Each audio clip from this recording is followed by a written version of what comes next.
조용히 앉으십시오. 이 세상에서 가장 편안한 자세, 지금 여기가 극락세계라고 생각을 하시고 연꽃 위에 앉아있다라고 생각을 하십시오. 그리고 숨을 들여쉬면서 지금 여기가 내쉬면서 극락정토다. 지금 여기가 극락정토다. 지금 여기가 극락정토다. 여러분들은 극락정토에서 아미타 부처님의 가르침을 들으면서 문수보살, 보현보살, 관세음보살, 대세지보살 무량한 보살들과 성경들과 함께 수행하고 있는 위대하고 거룩한 분들입니다. 여러분들은 분명 부처님이 되실 분들입니다. 여러분들이 부처님이 되신다는 사실은 여러분들이 가장 행복한 사람이 된다는 그런 의미이기도 하고요. 여러분들이 살고 있는 모든 공간들, 가정이든지 직장이든지 사회활동하는 공간들이 모두 다가 정토, 극락세계가 된다라고 하는 그런 의미라고 생각해도 좋을 것입니다. 제가 출가한 지 50년이 됐는데요. 그동안에 많은 선지식 어른 스님들을 모시고 공부했었습니다. 한 가지 확실한 것은 우리 모두가 부처님이 될 수 있는 가능성, 불성을 갖추고 있다는 사실에 대한 믿음, 그 불성을 갖추고 있기 때문에 사람이든지 짐승이든지 벌레든지 어떤 생명이든지 귀하지 않은 생명은 없다. 다 귀하고 다 소중하고 다 존경할 만한 분, 사랑할 만한 분들이란 그런 것을 요약해서 이 넓은 세상에 내가 존경하고 사랑할 수 없는 사람은 없습니다. 이 넓은 세상에 내가 이해하고 용서하지 못할 사람은 아무도 없습니다. 뭐 이렇게도 이야기할 수 있을 것입니다. 모두가 다 부처님이다 라고 하는 사실, 그래서 모두를 존중하고 존경하고 사랑하는 일, 그리고 용서하고 배려하고 그래서 희망을 다시 찾아주는 그런 일들을 하는 것보다 더 중요한 일은 없다는 그런 생각을 하게 됩니다. 부처님 은혜 속에서 반백년 사는 동안에 관음사에 와서 또 많은 신도들의 도움을 받으면서 이렇게 이제 한 30년 남짓 살았고요. 그 중간에 또 어른 스님들의 부름에 의해 가지고 여기서 10년쯤 살고 났을 때 송강사 유런장이라는 소임을 맡고 송강사로 불려가서 그쪽 소임과 여기 소임을 같이 겸하면서 그때부터는 또 종단의 중요한 교육이나 수계불사에도 동참을 하게 되었습니다. 지금도 이제 그 일은 계속되고 있고요. 이런 인연을 통해서 제가 정말로 다이아몬드보다 더 값진 소중한 인연들을 많이 만났습니다. 오늘 법문해 주실 광호 스님도 그 중에 소중한 중에 소중하신 스님이고 사랑하는 스님이고요.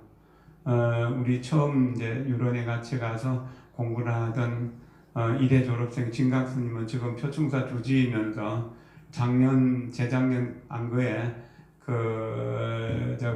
상월선언 안거에서 그 상월선언 입성을 지냈고 지금은 표충사 주지로서 지금 아주 그 표충사를 새롭게 변모시켜 나가고 있고요. 또 그 뒤에 이제 그 공부하셨던 법동 스님은 호주에서 지금 열심히 포교를 하고 있고, 그리고 또 여기저기서 포교를 하시는 분들이 많습니다. 제주도에 가면은 약천사라는 큰 절이 있죠. 그 주지를 하던 그 성원 스님도 송강사 유런 출신이고요. 이런 이제 송강사 유런 출신으로 국내외에서 활동을 많이 하시는데 아마 지금 방송이나 유튜브를 통해서 가장 많이 알려진 분은 광우 스님이라고 할 수 있을 겁니다. 여기 이제 절에 살면서 어른 스님들을 많이 만나는 것도 참 중요한 일인데요. 도반들이나 후배를 좋은 분들을 만나는 것은 더 큰 인연입니다. 또 여기 주지를 하면서 송강사 유론장을 지내셨던 우리 도일 스님도 여기 이제 사시게 됐고, 또 해인사 유론장을 오랫동안 지냈던 그 정원 스님이라고 하는데 지금 건강이 조금 안 좋은데 여기 와서 살게 됐고, 또 그 스님 출가하는 인연도 제가 송강사에서 만났던 인연으로 출가하게 된 그런 계기가 됐고, 그래서 저로 인해 가지고 이렇게 좋은 인연들을 만날 수 있고, 또 그런 인연들하고 계속 만날 수 있는 것들이 다 고맙고 감사한 일들입니다. 이미 이제 종회의원으로서 또 종단의 역할을 하시는 분들도 꽤 되고, 또 총무원이나 교육원에 어떤 소임을 보는 이들도 이렇게 좀 많이 있고, 좋은 인연들을 만나서 좋은 운명을 열어갈 수 있다는 것, 이것이 참으로 고마운 일이다. 부처님 법이 아니라면은 어떻게 그렇게 할 수 있겠는가라고 하는 것. 저 스스로 생각하면은 수행력도 없고, 또한 불교에 대한 공부도 좀 열심히 못했던 것에 대한 회한이 있으면서, 그래도 부처님 법에서 물러나서는 안 된다는 생각, 한갑수험을 바라보면서 내가 이렇게 살아서 다음에 사람 몸을 얻을 수 있을까?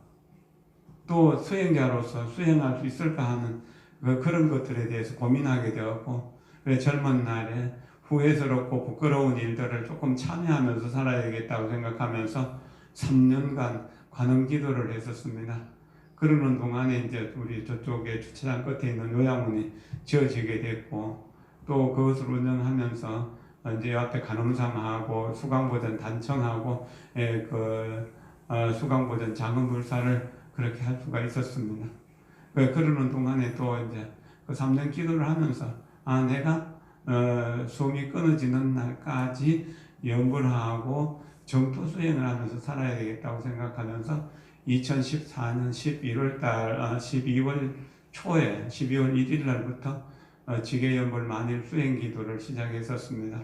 그래서 만 6년 지나고 지금 7년째로 들어가고 있고, 또 이제 얼마 전에 3월 18일 날 원통 스님 모시고 2300일 해양을 했었습니다. 이렇게 해서 제 건강이 허락하는 한 기도하고 연불을 하고 명상하면서, 또 간음사에 오시는 분들과 불법을 이야기하면서 살겠다는 그런 서원을 세웠는데, 그런 서원이 무량수 열애회하고도 인연이 되어서 몇 년 동안 한 달에 한 번씩 이렇게 그 법회를 하다가 또 홍법사에서도 하고 다른 곳에서 하다가 다시 이제 작년부터 간음사에서 무량수 열애회가 이제 그 부산의 근본 도량으로 같이 수행할 수 있도록 했으면 좋겠고요. 또 코로나19가 좀 정리가 되어서 자연스럽게 우리가 만나고 또 수행할 수 있는 이런 인연이 그런다면은 뭡니까? 일주일에 한 2번 정도씩 정토 수행하는 시간을 한 2시간이나 혹은 3시간 점심 먹고 시작해서 저녁 때까지 이렇게 지속해서 정토 수행을 했으면 좋겠다는 생각합니다. 한 10여 년 전부터 정토에 가게 되는 경전 강의를 쭉 해왔었거든요.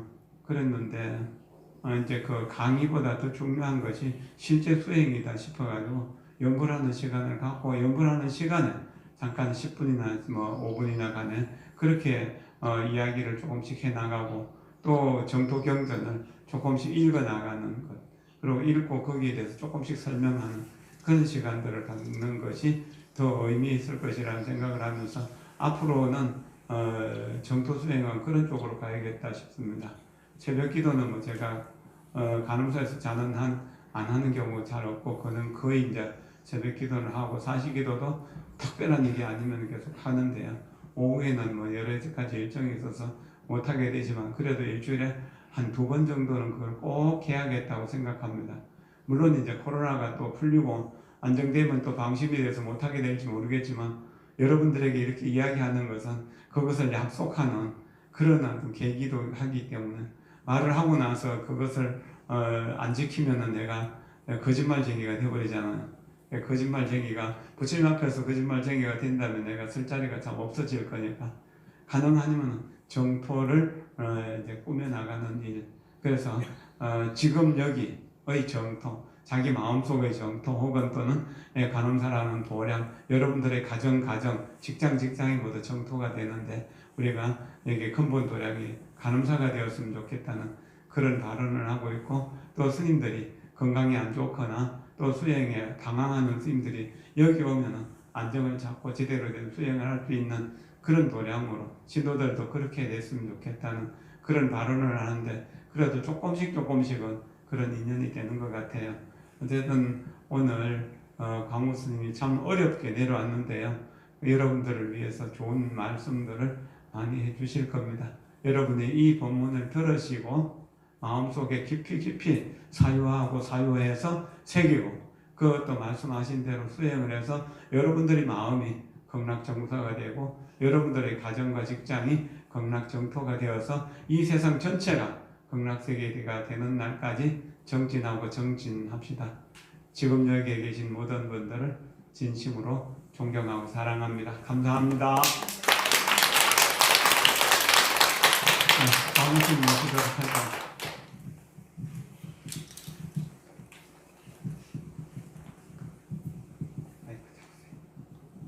이거를 앞으로 좀 내놓을까요? 아니면 이거를 치우고 그냥 여기서 해도 될 것 같습니다. 예. 마스크는 벗으세요. 예. 탁자를 여기 앞으로 당겨놓고 치우고 예. 이렇게 하는 게 예. 그렇게 하겠습니다. 뭐지 뭐 유명하기 때문에 소개 안 해도 되죠?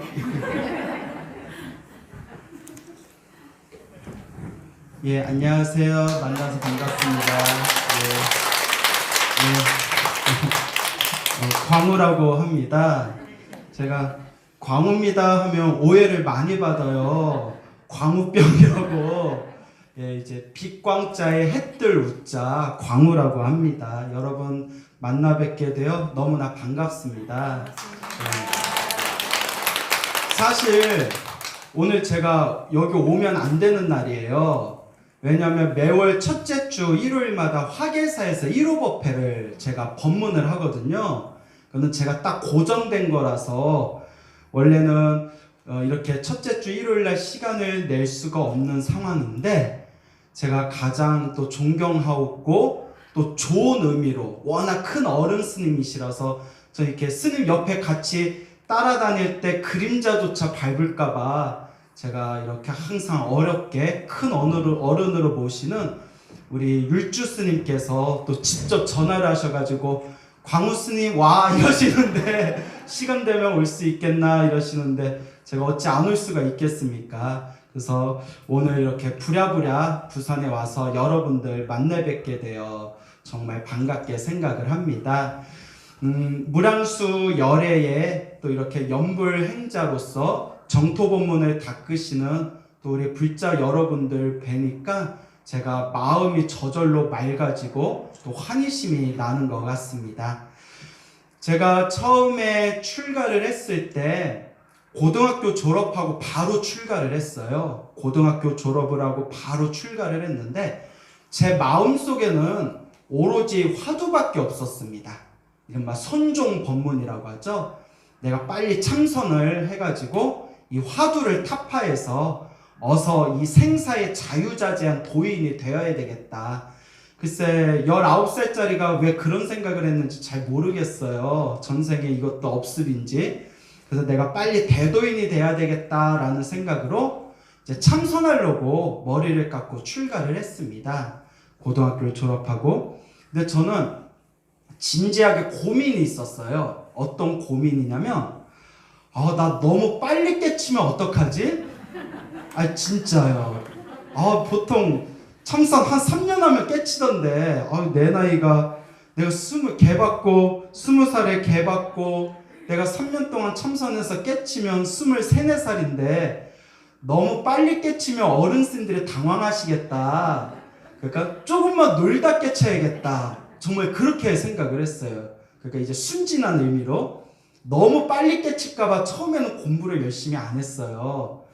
그러다가 이제 군대도 갔다 오고 다시 열심히 이제 참선 수행을 하면서 이제 실제로 몸으로 부딪히면서 어른 스님들 법문도 듣고 가르침도 받다 보니까 이 마음을 깨친다는 거, 화두를 깨친다는 거, 이 모든 번뇌를 다 소멸해서 생사윤회에서 자유자재한 해탈도인이 된다는 것이 내가 너무 쉽게 생각했구나. 그렇게 호락호락한 길이 아니구나라는 것을 느끼게 되었습니다. 어쨌거나 20대 동안은 오로지 제가 참선 생각밖에 없었기 때문에 그냥 열심히 나름대로 참선을 했는데 이것도 제가 전생에 복이 없고 업병이 있었나 봐요. 심각한 상기병이 올라온 거예요. 이제 상기병이 기가 위로 올라와 가지고 조금만 이렇게 참선을 하면 막 머리가 깨질 듯이 아프고 그리고 막 가슴이 답답하고 막 목이 쪼르는 느낌이 들고 그런 이제 상기병, 기가 역행하는 거거든요. 그래서 이런 상기병이 걸려서 좀 고생을 했습니다.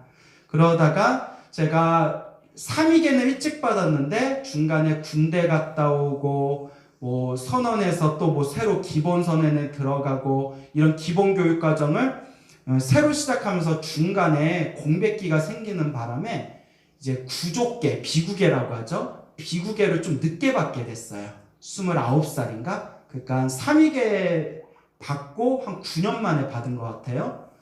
그렇게 받고 난 뒤에 이제 비구가 되어가지고 송광사 선원, 순천 송광사 수선사에서 이제 한철을 나게 되었는데 제가 구족계를 받을 때 우리가 저 직지사에 모여가지고 구족계라고 해서 비구 스님들이 지켜야 할 250개에 대해서 그렇게 간단하게 공부하는 시간이 있거든요.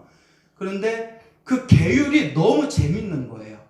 살생하지 말라. 왜 살생하지 말라라는 그런 계율이 왜 생기게 되었는지, 음행하지 말아라. 음행하지 말라는 계율이 왜 생기게 되었는지, 이런 250개 조목 하나하나에 부처님 당시에 일어났던 사건들이 연루되면서 부처님께서 이거는 하지 말아라, 이것을 범하지 말아라, 이런 이제 계율에 대한 가르침을 공부하면서 계율이 너무 재밌다라는 생각이 들더라고요. 근데 이게 시절 인연이 닿고 전생에 제가 또 성근이 있었는지 또 구족계 받은 뒤에 이제 첫 선방을 순천 송광사에서 수선사에서 공부하게 되었는데 순천 송광사에 뭐가 있죠, 여러분? 유런이 있어요. 우리 송광사 율주 스님이신 우리 지자 현자 어른 스님께서 이제 율주로 계시는 송광사 유런이 있습니다. 그래서 제가 때마침 구족계 받을 때 너무 계율이 재밌었는데 어차피 유런에서 공부하는 기간이 한 2년 정도 되는데 2년이라는 게 안것으로 치면 하안거 동안과 져서 4철이거든요. 사안거. 그래서 사안거 선방을 잠깐 쉬고 유런에서 율장, 계율 공부하고 싶다라는 그런 생각이 간절하게 솟구쳤어요. 그래서 이제 유런에 입방을 해가지고 제가 유런에서 공부를 하게 되었는데 제가 제 인생에서 가장 탁월한 선택이 있다면 첫째가 머리 깎고 출가한 거, 부처님 제자가 된 거, 제 인생의 가장 탁월한 선택이고요. 그 다음에 두 번째가 송광사 유런에 들어간 거였어요. 송광사 유런에 들어가서 본격적으로 부처님의 계율에 대해서 공부하면서 계율과 관련된 다른 관련 서적들을 살펴보면 부처님의 경전, 부처님의 가르침, 부처님의 교리에 대해서 조금씩 눈을 뜨게 되었습니다. 그러던 와중에 우리 송광사 유런에 이렇게 도서관이 있거든요. 도서관이 커요. 도서관에 이제 여러 책들이 쌓여 있는데 그동안 오래전부터 지금은 절판돼서 보기 힘든 그런 불교 서적도 쌓여 있고 혹은 대만에서 중국에서 법공양 들어온 책들도 있고 그래서 그런 도서관에서 제가 이렇게 책들을 정리도 할 겸 이것저것 살펴보다가 그때 제가 처음으로 정토법문을 만나게 됐어요. 이 아미타 부처님의 연불 정토법문을 만나게 되었는데 여기서 이제 저의 아주 놀라운 제 수행의 큰 극적인 변화가 이루어지게 됩니다. 저는 정말 참선 말고는 아무런 관심이 없었고 이 화두를 빨리 깨쳐서 내가 빨리 이 깨달음을 얻어야 되겠다라는 생각만 있었는데 근데 솔직히 제가 실제로 선방을 다니고 참선을 하다 보니까 제가 자세히 말씀드릴 수는 없지만 이론하고 현실이 좀 달라요. 이상과 현실이 다르다라는 말 들어보셨죠? 그래서 멀리서 바라볼 때랑 막상 내가 직접 참선 수행을 할 때랑 이론과 실제 현실은 좀 다르더라고요. 그런 부분에 있어서 제가 좀 갈등을 많이 느끼고 있던 차에 연불 정토법문을 만났어요. 그리고 이 아미타 극락세계와 아미타 부처님의 연불 정토법에 대한 이런 수행의 세계를 만나게 되면서 제가 처음에는 좀 헷갈렸어요. 왜냐하면 제 머릿속에는 오로지 참선에 대한 가르침밖에 없었고, 제가 출가하고 유런에 들어갈 때까지만 하더라도 수많은 어른 스님들께 연불 정토는 좀 수준이 낮은 가르침이다. 참선하기 힘든 사람들, 참선하기에 적합하지 않은 근기가 떨어지는 사람들이 참선을 못하니까 연불이라도 하는 거다. 저는 이제 그런 식으로 배워서 저도 뭐 연불이라든가 정토 같은 걸 좀 우습게 여겼거든요. 그런데 이 연불 정토법에 대한 가르침을 공부하면서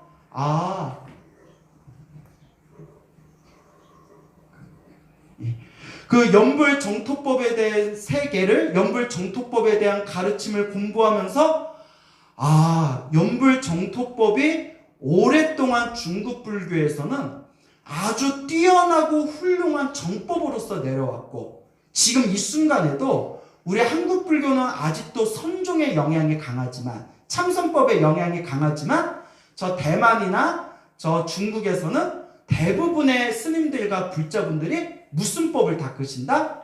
연불 정토법을 다 닦고 계세요. 그러니까 거의 유일하게 화두선에 남아있는 나라가 우리나라 정도밖에 없어요. 다들 연불 정토법을 닦고 계십니다. 대승불법을 닦는 저 대만 불교 같은 경우에는. 그래서 제가 내가 그동안 생각을 잘못했나? 나는 여태껏 연불 정토법이 참선보다 수준이 떨어졌다고 생각했는데 그게 아니었나? 그리고 우리가 뭐 하나 꽂히면 막 열심히 공부하는 그런 게 있거든요. 그때 율장 공부하면서 연불 정토법에 대한 책들을 많이 읽었어요. 많이 읽으면서 연불 정토법에 대한 가르침을 공부하면서 특히 우리 무량수 열애에서 여러분들이 많이 의지하고 있는 저 대만의 정공법사라고 아시죠?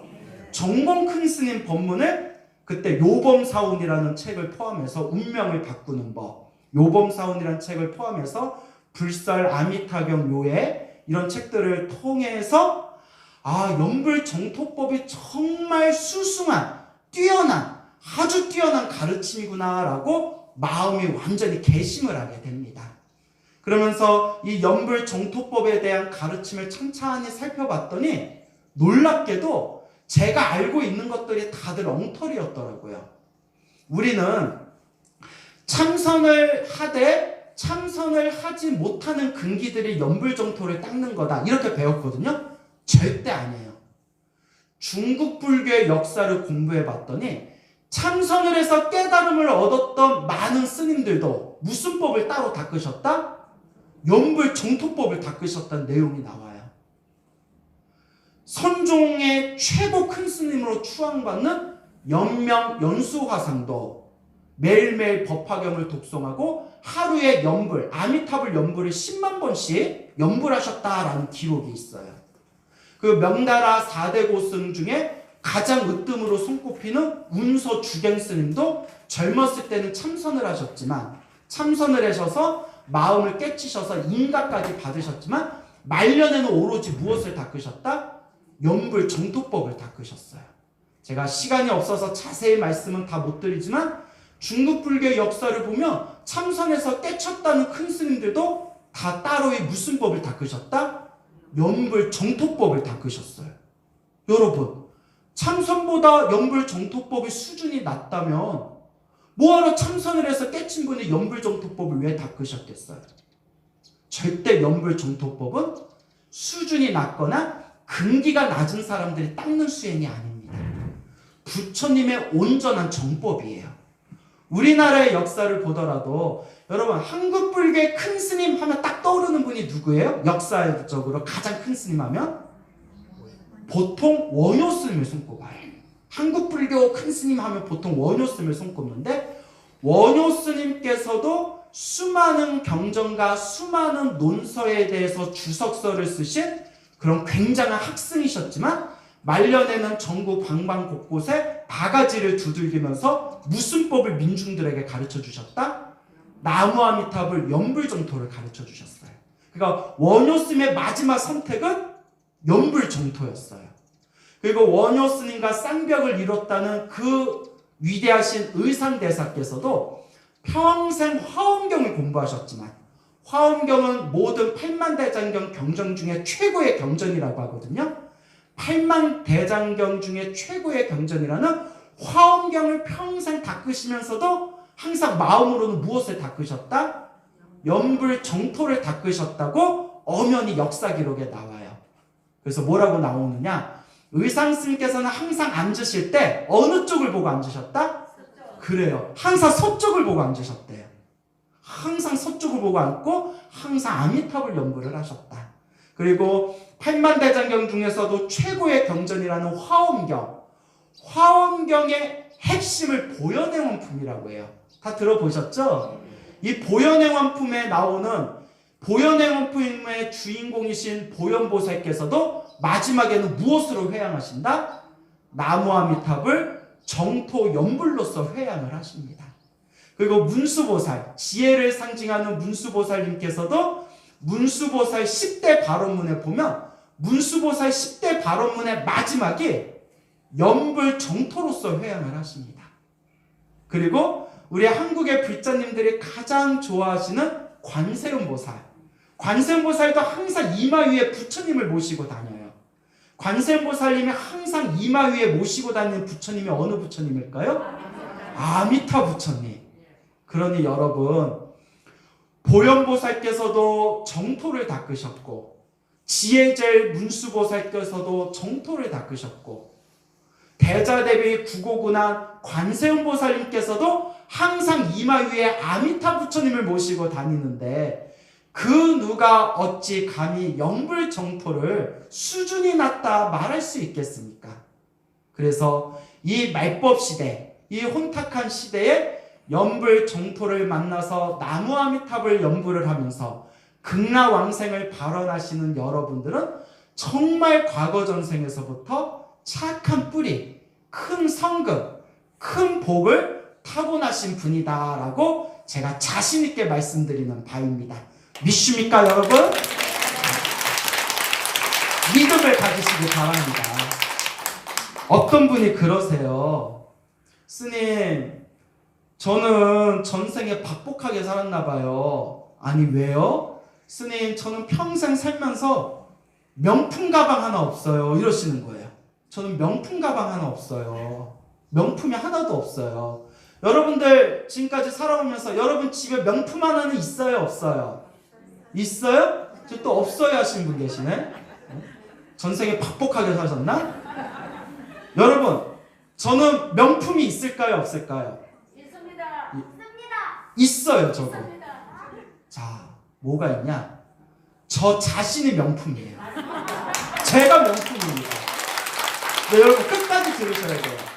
왜 명품이냐? 이 시대에 사람으로 태어나 부처님 법을 만나서 부처님의 정법을 닦고 있는 사람들은 다 명품이에요, 여러분. 좋은 가방이 있는 게 명품이 아니에요. 그는 인간의 욕망이에요. 좋은 구두가 명품이 아니에요. 그는 인간의 탐욕입니다. 좋은 집, 좋은 액세서리, 그리고 좋은 옷, 그거는 명품이 아니에요. 인간의 탐욕이 만든 하나의 물질적인 세계일 뿐이에요. 진짜 명품이 무엇이냐? 이 마음 닦을 줄 아는 우리 불자님들이 그 존재 자체가 명품이라는 거예요. 그래서 그 불자님에게 불자님 그런 소리 하지 마세요. 보살님이 전생에 그래도 복을 많이 짓고 성근이 있어서 이번 생에 이렇게 사람으로 태어나 불법을 만난 겁니다. 불법을 만나지 못한 사람은 아무리 이번 생에 잘 먹고 잘 살아도 그 복을 다 까먹고 나면 다음 생에 다시 좋지 못한 세계에 떨어지게 됩니다. 하지만 우리가 이번 생에 사람으로 태어나 이렇게 불법을 잘 닦으면 세세생생 무량한 공덕을 얻게 될 것이고, 또 아까 율주스님이 말씀하신 대로 미래 세상의 부처님이 되실 분들인데 어찌하여 자기 자신이 명품임을 모르고 왜 물질적인 것 같고 명품이니 아니니 그것을 그렇게 논하고 계십니까? 정신 차려요! 하고 제가 따끔하게 말씀을 드렸더니 그분이 아이고 스님 제가 명품입니다 하면서 웃으면서 가시더라고요. 이 자리에 있는 여러분들이 이 사바세계의 진정한 명품입니다. 이 혼탁한 사바세계는 말법 시대인지라 우리 중생들 마음에 탐욕과 성냄과 어리석음이 너무나 가득합니다.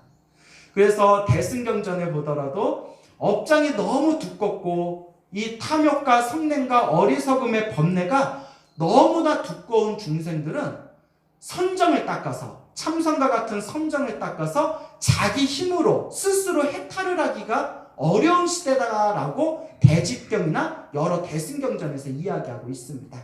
그래서 자비하신 부처님께서 우리 업장 많고 이 혼탁한 시대 말법세계 중생들을 한 명이라도 구제하고 한 명이라도 놓치지 않게 한 명이라도 더 제도하기 위해서 만드신 자비의 손길, 자비의 가르침이 바로 무슨 법이다? 이 정토 연불법이 되는 겁니다. 그래서 불교에서 연불을 하고 기도를 하더라도 수준이 있습니다, 여러분. 부처님께서는 중생들에게 법을 설하실 때 중생들 수준에 맞춰서 법을 설하셨습니다. 우리가 학생들에게 수업을 할 때 유치원 수준이 있고 초등학교 수준이 있고 중고등학교 수준이 있고 대학생 수준이 있듯이 박사과정 수준이 있듯이 부처님께서도 중생들에게 법을 설하실 때 그 중생들 수준에 맞춰서 법을 설하셨습니다. 그래서 우리가 연불을 하고 기도를 할 때에도 자 가장 낮은 단계의 기도가 뭐냐? 부처님 저 잘 먹고 잘 살게 해주세요. 이게 가장 낮은 단계의 연불이에요. 부처님 뭐 하게 해주세요? 저 잘 먹고 잘 살게 해주세요. 이게 가장 낮은 단계의 연불입니다. 그 다음에 2단계는 나 말고 다른 사람들이 행복하게 해주세요 라고 마음을 일으킬 수 있으면 그거는 수준 높은 연불이 됩니다. 부처님 다른 중생들도 행복하게 해주세요. 다른 중생들도 나도 행복해지지만 다른 중생들도 일체 중생들도 행복하게 해주세요. 이게 이제 2단계 연불이 돼요. 그러면 최고의 3단계 연불이 뭐냐? 최고의 3단계 연불이 뭐냐? 지금 여러분들이 닦고 있는 연불이에요. 거룩하신 부처님, 아미타 부처님, 제가 이 연불의 공덕으로 제가 목숨이 다할 때 지옥, 악이, 축생, 아슈라계에 떨어지지도 말고 인간 세상, 천상 세계에 태어나지도 말고 오직 어디에 왕생하옵기를 바라옵니다. 나무 아미탑을 극락세계에 태어나기를 바라옵니다. 이게 최고의 연불입니다. 왜냐? 나무 아미탑을 극락세계에 태어나는 순간 우리는 아비발치가 된다라고. 아비발치. 더 이상 후퇴하지 않는 불퇴전의 보살이 된다라고 아미타경에서 증명하고 있습니다. 즉 지금 우리가 이렇게 지금 우리 중생들이 이렇게 지금 찌질하고 못나고 탐욕과 성냄과 어리석음이 가득한 중생이라 하더라도 열심히 연불해서 극락세계에 태어나는 순간 반드시 성부를 보장받고 후퇴하지 않는 무슨 보살이 된다? 아비발치, 불퇴전 보살, 후퇴하지 않는 보살이 됩니다. 그래서 극락세계에 태어나는 순간 우리는 성부를 보장받게 된다라고 아미타경, 무량수경, 광무량수경에서 말씀하고 있는 겁니다. 여러분, 아무리 인간 세상에서 복을 누리면서 살아간다 하더라도 복이 닿으면 결국 다시 밑바닥에 떨어질 수밖에 없어요. 여러분들이 이번 생에 복을 많이 지어가지고 복을 많이 지어서 다음 생에 다시 사람으로 태어났다 하더라도 여러분들이 지은 업보 따라서 또 지지고 볶고 살아야 돼요. 여러분들이 설사 하늘색에 태어났다 하더라도 여러분들 복이 닿으면 다시 하늘색에서 뭐 할 수밖에 없어요? 또 떨어질 수밖에 없어요. 우리 중생들은 시작 없는 옛적부터 지옥, 악귀, 축생, 아슈라, 인간, 천상세계를 돌다 여기까지 온 거예요. 근데 과거 전생 이미 다 경험했는데도 아직도 정신을 못 차리고 탐욕과 성냄과 어리석음에 빠져서 살아가는 사람들이 굉장히 많아요. 그래서 여러분 기억 안 날지 모르겠지만 우리 이 자리에 모여서 같이 지금 연불하고 있는 우리 머나먼 전생에 우리가 전생에도 같이 만났던 사이였어요. 기억 안 나시죠? 어디서 만났냐면 지옥에서 만났어요. 전생의 복을 다 까먹고 나서 지옥에서 만난 뒤에 서로 막 울면서 다음 생에 인간으로 태어나면 그때는 딴짓하지 않고 열심히 연불해서 어디에 태어나리라? 극락세계 태어나리라. 지옥에서 발언해서 이번 생에 사람으로 만나 서로 도반이 돼서 연불법 닦고 있는 거예요. 기억나요 안 나요? 나요? 거짓말쟁이. 자, 그러니까 다 자기 인연법대로 만난 겁니다. 자, 그러면 왜 이 극락세계가 소중하냐? 제가 요새 그 불교TV에서 연불정토법에 대한 이야기를 자주 하면서 많은 불자님들이 뭐라고 하시냐면, 첫째는 스님, 천상세계와 극락세계가 다르다는 것을 이제야 이해했습니다 그러시더라고요. 네, 맞습니다. 네, 그래요? 여태껏 천상세계 중에서 제일 좋은 게 극락세계인 줄 알았대요. 네, 천상세계와 극락세계는 완전히 다르다는 걸 이제 알았습니다. 왜냐? 하늘세계가 28개가 있는데 28개 하늘세상 꼭대기에 태어나도 윤에서 벗어난다 못 벗어난다? 못 벗어나요. 하지만 아미타 극락세계에 태어나는 순간 우리는 이제 더 이상 윤에 떨어지지 않아요. 내 힘으로 떨어지는 게 아니에요, 여러분. 오해하지 마세요. 내 힘이 아니라 누구의 가피력으로? 부처님의 가피력으로. 그래서 부처님께서 48대원의 원력을 세우시기를, 만일 제가 성불할 때 제가 만든 불국토에 태어난 중생이 다시 지옥악이 축생에 떨어진다면 저는 부처가 되지 않겠습니다 라고 원력을 세우셨잖아요. 그러니까 여러분들 극락세계에 태어나면 더 이상 사막도에 떨어진다 안 떨어진다? 안 떨어져요. 그러니까 아미타 부처님이 원력을 세우시기를, 만일 제가 선불할 때 제가 만든 불국토에 태어난 중생들은 반드시 열반에 이르게 될 것입니다. 완전한 생사를 해탈한 윤회에서 벗어난 열반에 이르게 될 것입니다. 이걸 멸도라고 하거든요. 필지 멸도원, 반드시 멸도, 열반에 이르게 될 것입니다 라고 아미타 부처님이 분명히 서원을 세우셨잖아요. 그런데 중생들은 이걸 믿지를 못해요. 왜 못 믿냐? 업장이 두꺼우면 못 믿는데요. 이건 제 얘기가 아니에요. 큰 스님들, 이 정토종의 큰 스님들이 한결같이 하신 말씀이고 무량수경에도 나오는 말이에요. 아무리 간곡하게 얘기해도 업장이 두꺼운 사람들은 이해한다, 이해하지 못한다? 이해하지 못한다. 그래서 아미타 정토의 믿음을 일으킨 사람들은 그만큼 전생의 복과 성근이 있다는 그런 증거입니다. 이 자리에 있는 여러분들은 복과 성근이 있기 때문에 이번 생에 극락세계를 발언하고 극락세계에 왕생하기를 마음으로 간절히 외치면서 연불을 하실 수가 있는 겁니다. 온전히 여러분들의 성근입니다. 믿습니까 여러분? 예. 그래서 많은 불자님들이 스님 천상세계와 극락세계가 다르다는 걸 확실히 알았습니다. 천상세계에 아무리 태어나봤자 윤회에서 벗어나지 못하고 극락세계는 윤회에서 벗어난 세계라는 걸 확실히 알았습니다. 그리고 또 이런 말씀을 하세요. 스님, 제가 실은 여태껏 연불 정토가 수준이 낮았다고 생각했는데 스님의 법문과 강의를 듣고 대승불계 큰 스님들이 다들 연불 정토를 닦으셨구나.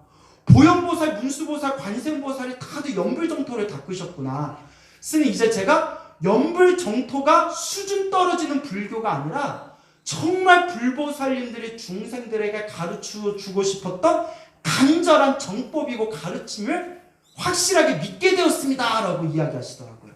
제가 어찌나 기쁘든지 바로 이 연불정토법, 이번 생에 이 연불정토법을 만나서 열심히 연불해서 다음 생에 극락세계에 태어난다는 것은 우리가 성불학교에 들어가는 겁니다. 무슨 학교에 들어간다? 성불학교.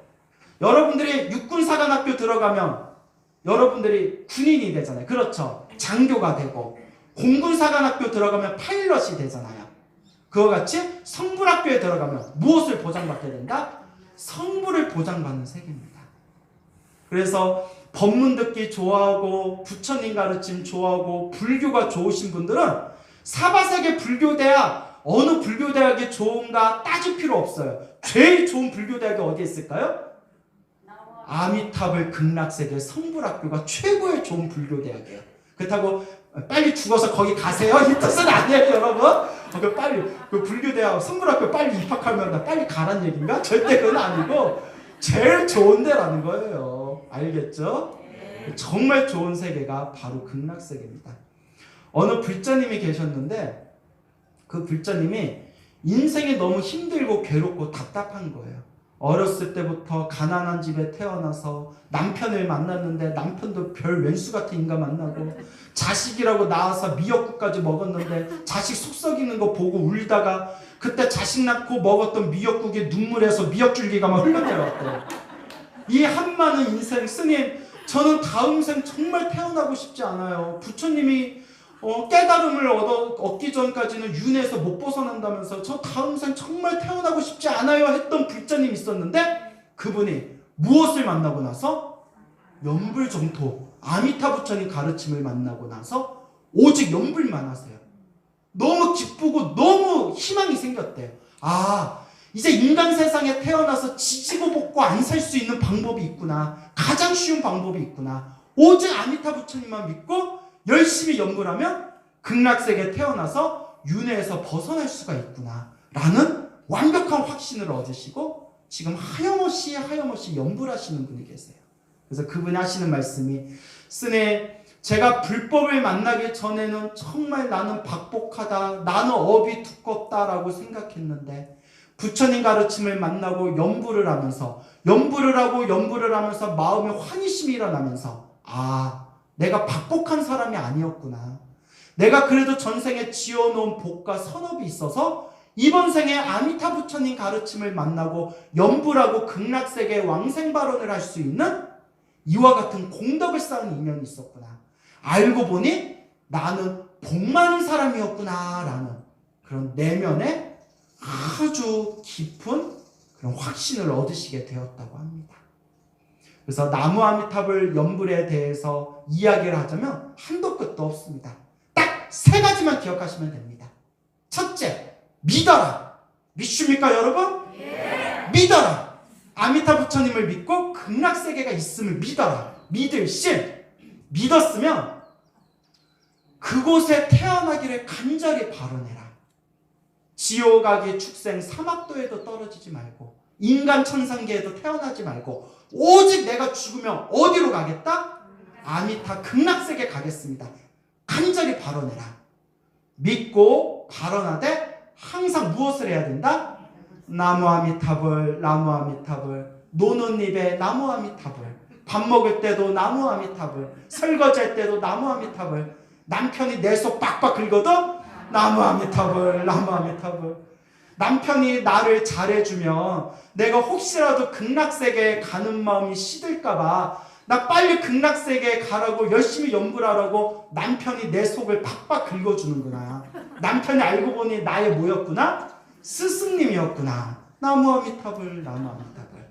그렇게 극락세계에 태어나게 되는 순간 여러분은 미래의 부처님이 되실 수 있는 성불학교의 자격증을 취득하게 되는 겁니다.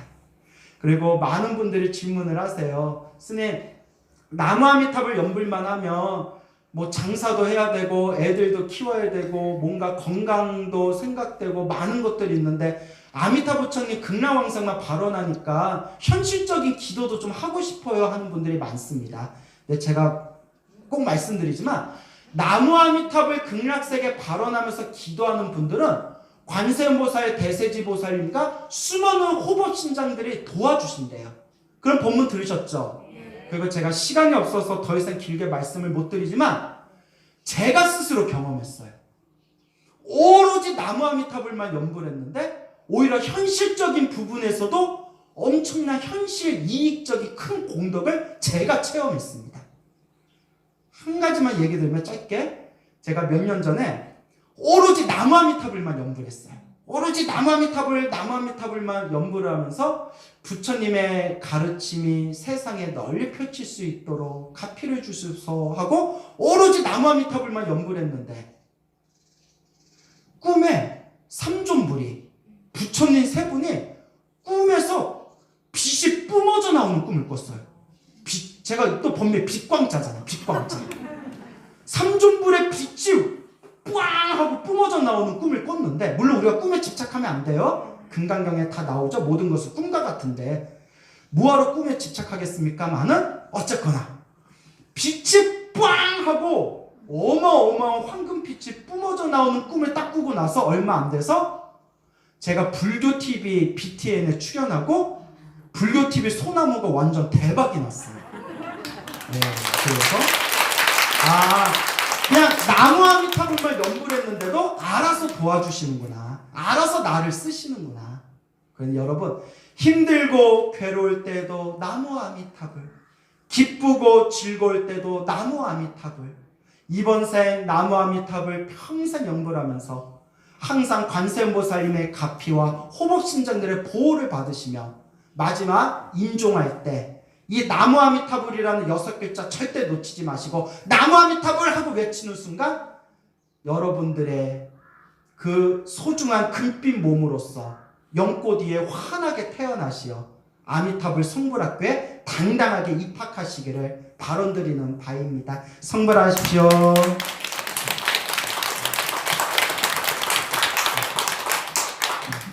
혹시 우리 광우 스님께 평소에 생각했던 분에 많이는 못하고요, 몇 분만, 한두 분이나 더 적으면 질문이 있어요. 네, 있습니다. 네. 스님, 저는 불교를 절로 잘 할 줄을 모릅니다. 스님, 일어서서 얘기합니다. 아니요, 편하게 앉아서 하셔도 되고 일어서서 하셔도 돼요. 편하게 하세요. 스님 만나뵙게 돼서 영광입니다. 예, 영광이에요. 예. 영광불빛? 네. 저는 아재 개그. 그대로 말씀드리자면 20년 가까이 키우던 축생 강아지가 갑자기 세상을 떠나면서 강아지를 키우지 못할 때는 이런 부분을 이해를 못했었으니, 근데 그 슬픔을 너무 견딜 수가 없어서 절에서 49제를 하면서요 불교를 접하게 됐습니다. 너무 큰 선물을 받은 거예요. 근데 사람 영가든 축생이든 49일 동안에 기도를 많이 해주게 되면, 제가 맨 처음 태어나서 처음으로 방금 스님께 귀중한 말씀을 들었던 방금 스님께서 말씀하셨던 극락세계에 가서 윤회에서 벗어난다고 말씀하셨는데요. 그 전에 제가 아는 정도는 49일 동안에 기도를 열심히 해주게 되면 영가가 사람이든 축생이든 좋은 곳에 간다고만 그렇게 알고 있었는데, 그렇다면 스님, 제가 정말 궁금한 거는요, 49일이 지난 다음에 사람이든 축생이든 기도를 많이 해주게 되어도, 단순하게 기도를 하게 되어도 그것은 아무 의미가 없는 것인지요? 스님 좋은 말씀 부탁드립니다. 절대 아니에요. 자, 이제 저는 항상 불자님들한테 법문을 하거나 강의를 할 때 경전, 부처님의 말씀과 혹은 논서, 보살님들이 지으신 글을 논서라고 하거든요. 그래서 팔만대장경의 가르침을 근거로 삼아서 이야기해야 된다라는 입장이거든요.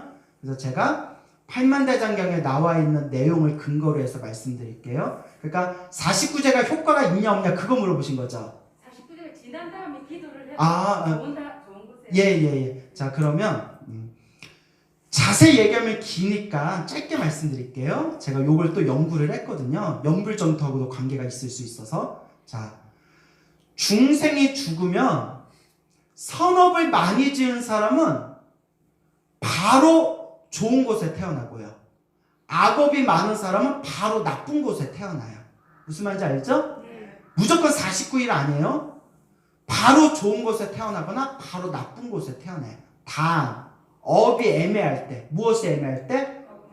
지어놓은 업보가 애매할 때는 3일 만에 죽어서 3일 만에 몸을 받는 경우도 있고 7일 만에 몸을 받는 경우도 있고 21일 만에 몸을 받는 경우도 있고 그리고 49일 만에 몸을 받는 경우도 있대요.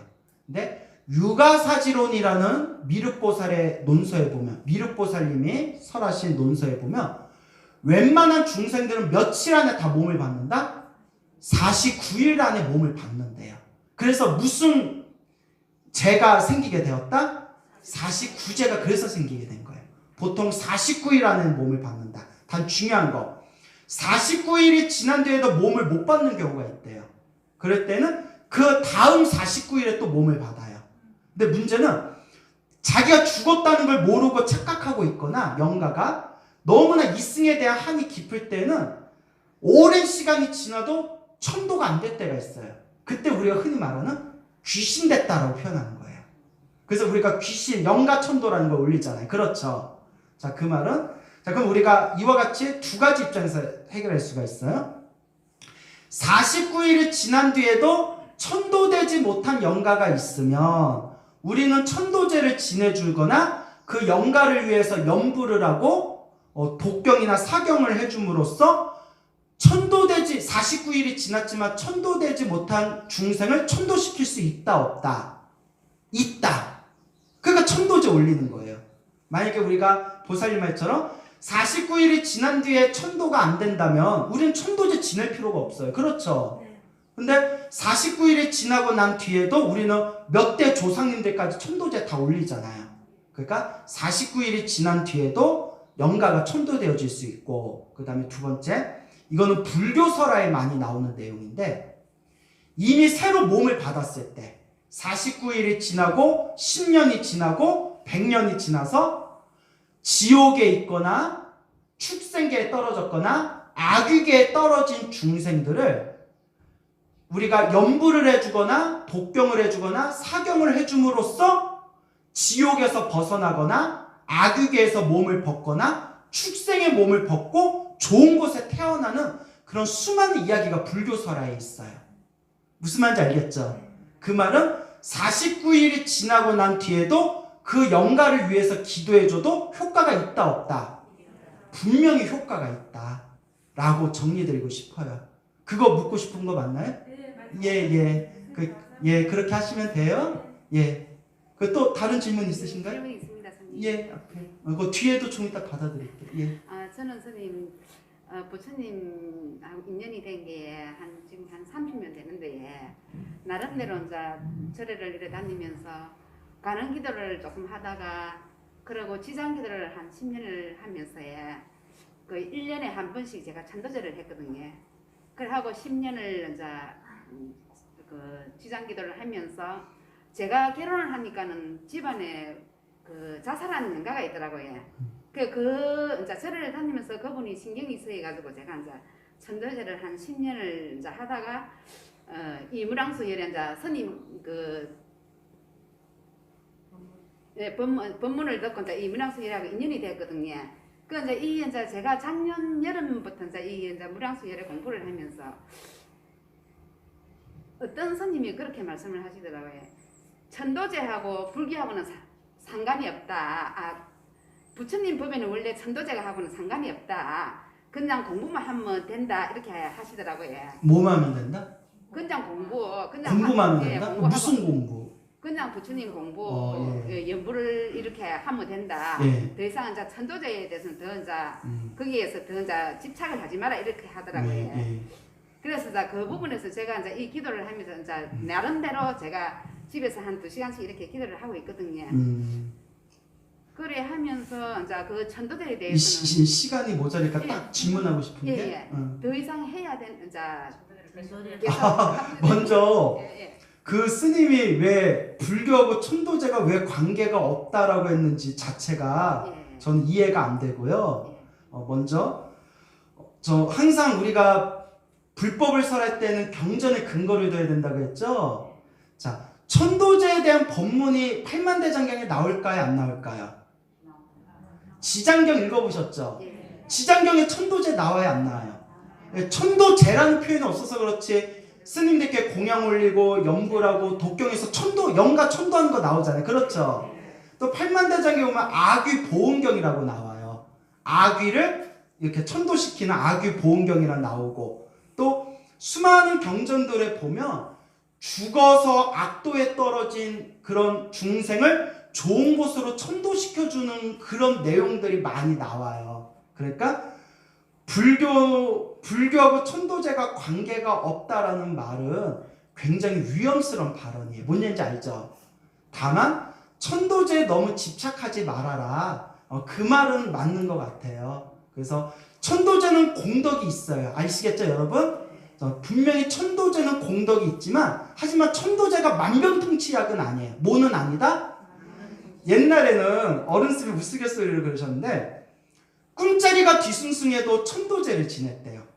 사업이 안 돼도 천도제를 지냈대요. 애가 수능기도 떨어져도 천도제를 지냈대요. 그리고 보일러가 자주 고장나도 무엇을 지냈다? 천도제 지냈대요. 천도제는 공덕이 있습니다. 지장경에도 나오잖아요. 거기서 영가를 위해서 천도를 올리면 7분 중에 6분은 누가 받는다 나오죠? 내가 받는다 나오잖아요. 우리 중생이 어떻게 대승경전의 가르침을 우리 마음대로 해석할 수가 있겠어요. 그렇죠, 여러분? 그래서 천도제는 공덕이 있지만 다만 뭐라고 여겨서는 안 된다?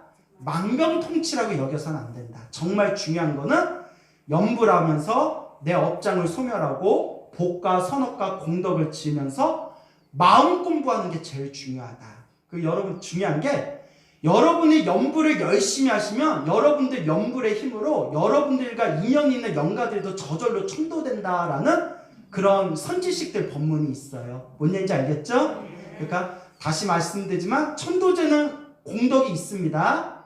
하지만 천도제를 만병통치로 여기지는 말아라. 더 중요한 거는 열심히 염불하고 선업과 공덕을 쌓으면서 마음 공부를 잘 하시면 된다. 그렇게 말씀드리고 싶습니다. 예. 또 아까 마지막 질문 하나 받을까요? 예. 저는 감사히 말씀드리고 싶으세요. 시간이 없으니까 감사의 말씀은 그냥 마음으로 받아들일게요. 예.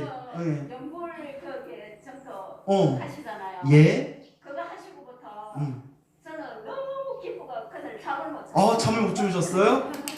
예, 그래요. 예. 그래도 잠은 꼭 주무세요.